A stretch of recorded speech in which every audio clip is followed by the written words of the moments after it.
అకాల వర్షాలు అనేక సందర్భాల్లో వచ్చాయి, వాయుగుండాలు వచ్చాయి. అకాల వర్షాల వలన వరి రైతులు చాలా ఇబ్బంది పడటమే కాకుండా పంట దిగుబడి కూడా చాలా విపరీతంగా తగ్గిపోయింది. కొన్ని చోట్లయితే 20, 25, 30 లోపు మాత్రమే ధాన్యం ఉత్పత్తి జరిగింది.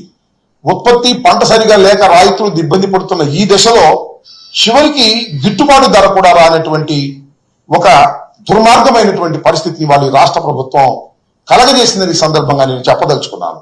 నేను వెళ్ళిన చోట చెప్పారు, 2 రోజుల క్రితమో 3 రోజుల క్రితమో మన జిల్లాకు చెందినటువంటి మంత్రి, పౌర సరఫరాల శాఖ మంత్రి గారు రైతుల దగ్గరికి వెళ్ళారని, ఆ రైతులు రాసులు చూసి అడిగితే వారు తమ బాధలు చెప్తే మీరు కంగారు పడాల్సిన అవసరం లేదు, మీరు ప్రభుత్వమే కొంటుంది, ప్రతి గింజ కూడా ప్రభుత్వమే కొంటుంది, గిట్టుబాటు ధర ఇచ్చి కొంటుంది, బ్రోకర్లకు మీరు అమ్మవద్దు అని చెప్పటమే కాకుండా